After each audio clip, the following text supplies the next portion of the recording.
Hello students, welcome in your class history, class 6th, chapter number 3 of civics, part 2. Various levels of government. Yes, I have already told you that various levels of government, it means government जो है उसके ये tier system में काम करता है. 3 different level के tyres होते हैं ये. One system is national level, second is state level and local self. ठीक है, लोकल से वो स्टेट लेवल से इट मीन्स कैसे, जैसे हम बात करें कि कुछ इंपॉर्टेंट डिसीजंस जो लिए जाते हैं जो होल कंट्री में लिए जाए. ठीक है, ऑल कंट्री, पूरे कंट्री के लिए लिया जाए तो उसे हम उसे हम कहेंगे सेंट्रल गवर्नमेंट या नेशनल लेवल का. ठीक है, सेंट्रल गवर्नमेंट जब ऑल ओवर नेशन के अकॉर्डिंग डिसीजन लेती है तो उसे हम कहेंगे नेशनल लेवल. जैसे और नॉर्मली कोई भी एक स्टेट है, जैसे असम है, असम अपने लेवल पे अपने लिए अपने स्टेट के लिए कुछ बना रहा है, डिसीजंस कर रहा है. महाराष्ट्र अपने लिए कर रहा है तो वो हम स्टेट गवर्नमेंट के, ये वर्क स्टेट गवर्नमेंट का होगा और ये स्टेट लेवल पे किया जाएगा. वैसे ही जैसे छोटे सिटीज़ होते हैं, टाउन्स होते हैं या विलेज होते हैं, वहाँ जिस तरह की गवर्नमेंट काम करती है उनके लिए, उनके बिहाफ पर जो वो डिसीजन लेती है तो वो होता है local government. Okay, in this way, इस तरीके से जो है कोऑर्डिनेशन बना रहता है और गवर्नमेंट्स जो है वो अपने पावर और फंक्शंस को कॉन्स्टिट्यूशन के अकॉर्डिंग ही ड्रॉ करती है. जितने भी पावर्स और फंक्शंस अगर गवर्नमेंट के थ्रू लगाए जाते हैं तो ध्यान रखिए सारे पावर्स और रेगुलेशंस का इस्तेमाल तभी कर सकती है जब सारे फंक्शंस किस में हैं, कॉन्स्टिट्यूशन में रिटर्न है, उसी के अकॉर्डिंग काम किया जाता है.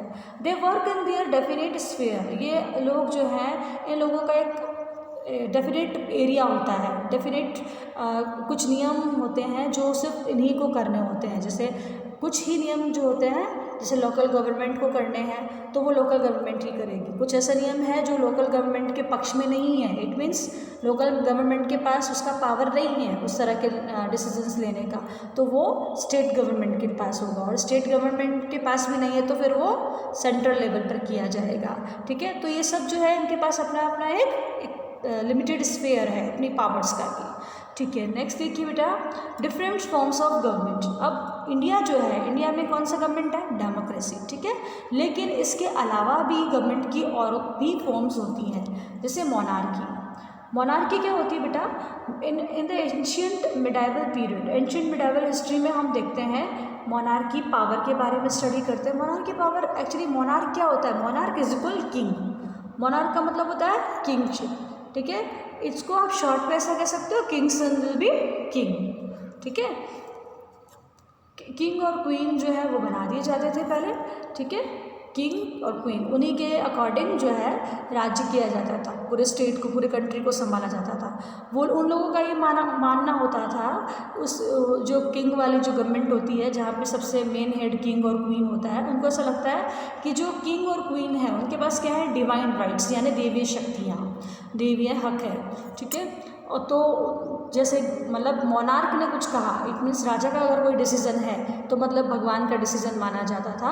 और ये जो सिस्टम था ये हेरिडिटरी फॉर्म में काम करता था. हेरिडिटरी फॉर्म का मतलब होता है बेटा, जैसे मैंने आपको वन लाइन में समझा दिया था, मोनार्की क्या होती है, king son will be king. Okay, तो वैसा कि राजा का जो बेटा होगा वही राजा बनेगा. तो ये इस तरह से मोनार्की गवर्नमेंट काम करती है. नेक्स्ट होता है बेटा डिक्टेटरशिप. डिक्टेटरशिप में देखिए, it is a form of government which is the authority and power is enjoyed by the person who doesn't owe any responsibility to the people. ये एक ऐसी फॉर्म है गवर्नमेंट की जहाँ कोई एक पर्सन अपना मनमाना शासन करता है, जिसे कोई मतलब नहीं है लोगों से या लोगों की फैसिलिटीज़ से, लोगों के नुकसान से. वो बस सिर्फ अपना एडमिनिस्ट्रेशन चलाना चाहता है और अपने हिसाब से चलाना चाहता है. उसको कोई फ़र्क नहीं पड़ता उसके लिए कि लोगों के साथ गलत हो रहा है, सही हो रहा है, इस तरह से. तो ये होता है डिक्टेटरशिप, इट मीन्स ज़बरदस्ती शासन करना. People do not have many rights. लोगों के पास इस गवर्नमेंट में बहुत सारे राइट्स नहीं होते हैं. बजाय क्या होता है, बजाय वो ऑलमोस्ट अपना लाइफ जो है वो एक जो है डर में जीते हैं. अगर मैं आपको किसी एक ऐसे डिक्टेटर का नाम बताऊं तो उसका सबसे बड़ा एग्जाम्पल है अडोल्फ हिटलर. यस, ये जर्मनी में हुआ था और जर्मनी का ये फेमस डिक्टेटर रहा है. यस, नेक्स्ट है बेटा डेमोक्रेटिक गवर्नमेंट। डेमोक्रेटिक गवर्नमेंट का एक सबसे बड़ा एग्जाम्पल आप अपनी ही कंट्री इंडिया को मान लीजिए। Today a democratic government in the most popular form of government in the world. आज जो डेमोक्रेटिक गवर्नमेंट है, सबसे ज़्यादा कंट्रीज़ ने इसी सिस्टम को अपना रखा है, क्योंकि इसमें क्या किया जाता है, यूनिवर्सल एडल्ट फ्रेंचाइज के सिस्टम से अपने रिप्रेजेंटेटिव्स को चुना जाता है। यूनिवर्सल एडल्ट फ्रेंचाइज का मतलब क्या होता है, ये आपने प्रीवियस क्लासेस में भी देखा था, मैं आपको बता देती हूँ। यूनिवर्सल एडल्ट फ्रेंचाइज का मीनिंग होता है अबव 18 आपको राइट दिया जाता है कि यू हैव टू वोट, आप वोट कर सकते हो, आपके पास वोटिंग का अधिकार है। Elections are held at regular intervals, और इलेक्शंस जो होंगे वो एक टाइम पीरियड, एक फिक्स टाइम पीरियड के बाद लगातार होते रहेंगे। जैसे हमारे यहाँ फिक्स्ड इंटरवल रखा गया 5 ईयर्स मोस्टली, उस हर 5 ईयर्स में इलेक्शंस होते हैं और हमारे रिप्रेजेंटेटिव्स चेंज होते हैं। This elected government is responsible for its acts of to people, और जिन लोगों को चुना जाता है, जिन्हें सबसे ज़्यादा वोटिंग की जाती है, वोट्स मिलते हैं, वही गवर्नमेंट चुनकर आती है, वही गवर्नमेंट, लेकिन उनकी रिस्पॉन्सिबिलिटी क्या होती है उस गवर्नमेंट की, वही लोगों के लिए काम करेगी। डेमोक्रेसी को मीनिंग में अगर हम डिवाइड करें तो डेमोक्रेसी को 2 वर्ड्स में डिवाइड किया गया है, demo and kratia. Demo and kratia. Demo it means people, demo का मीनिंग होता है people, and kratia means rule. Shortly we can say rule by the people, यानी लोगों के द्वारा शासन, लोगों के द्वारा शासन।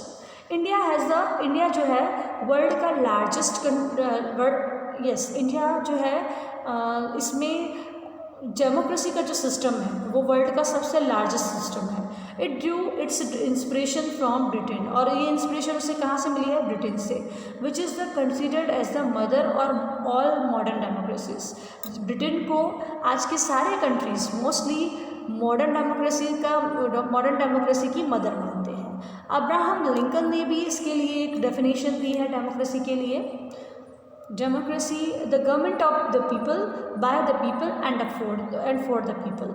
डेमोक्रेसी का मीनिंग ये होता है लोगों की सरकार, लोगों की गवर्नमेंट, लोगों के द्वारा और लोगों के लिए, ठीक है। इट मीन्स टोटली पावर किसके पास है, पीपल के पास, लोगों के पास है, ठीक है। इफ़ दे आर अनहैप्पी, अगर लोग ना खुश है अपने गवर्नमेंट से, तो उनके पास they can back their support and even remove it from power. तो जो रिप्रेजेंटेटिव्स हैं उन्हें सपोर्ट देना ही होगा आम जनता को, और अगर वो नहीं देते हैं तो लोगों के पास पूरा अधिकार है, वो अगले इलेक्शंस में उन्हें आगे आने ही नहीं देंगी। India is a democratic country, India एक डेमोक्रेटिक कंट्री है, as I told you already.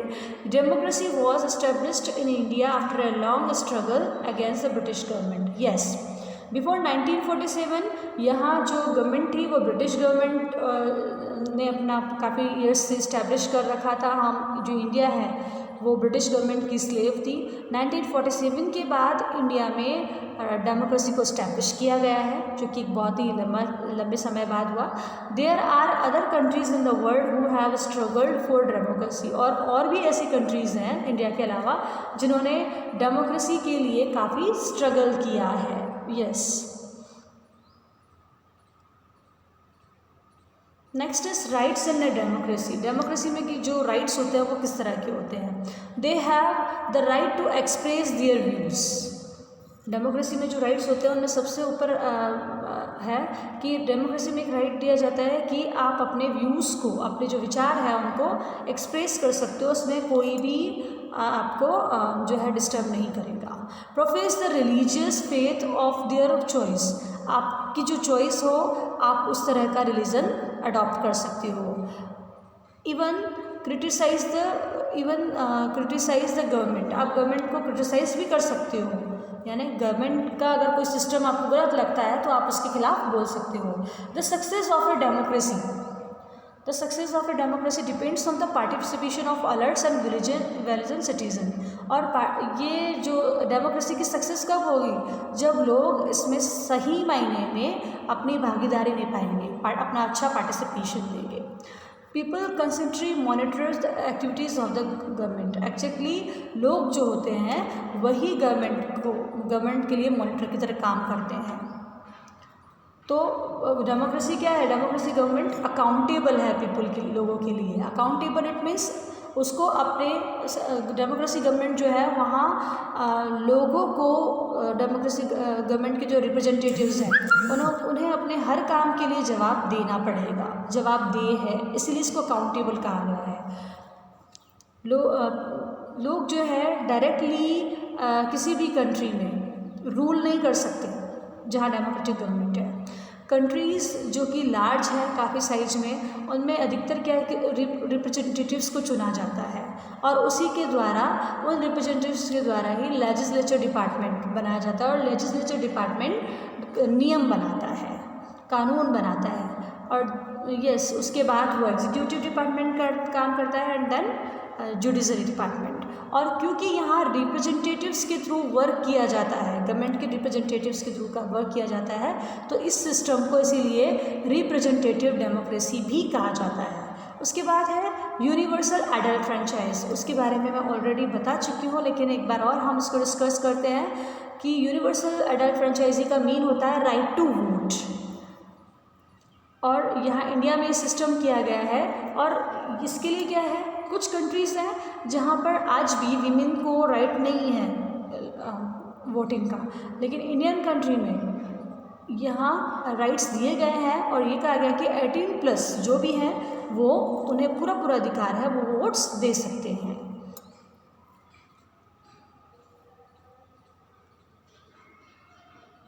Yes, और इसमें किसी भी तरह का कास्ट, रिलीजन, रेस, मेल, इसमें किसी भी तरह का caste, religion, race, male female इसके अकॉर्डिंग कोई भी डिस्क्रिमिनेशन नहीं किया जाएगा।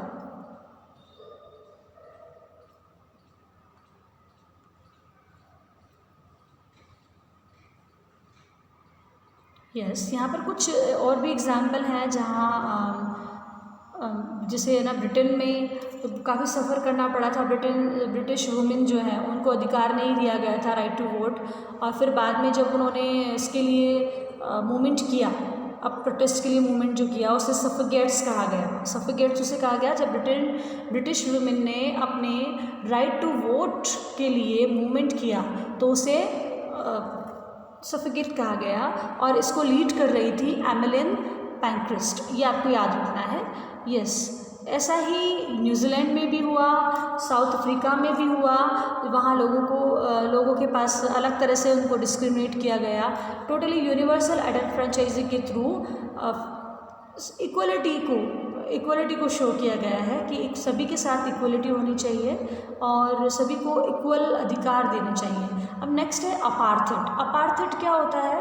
अपार्थाइड का मीनिंग है कि साउथ अफ्रीका में लोगों के साथ उनके कलर के अकॉर्डिंग भेदभाव किया जाता था, और इसके सबसे ज़्यादा इसको फेस किया गया तो नेल्सन मंडेला इस मूवमेंट को लीड कर रहे थे। अपार्थाइड का जो सिस्टम था उसके बाद खिलाफ जब उन्होंने बोला तो उस चीज़ को नेल्सन मंडेला लीड कर रहे थे। नेल्सन मंडेला इसको लीड कर रहे थे और फिर वो बाद में इंडिपेंडेंट अफ्रीका के मेन लीडर भी रहे। यस, नेक्स्ट हम इसके क्वेश्चन आंसर्स पार्ट 3 में करेंगे। ओके, हम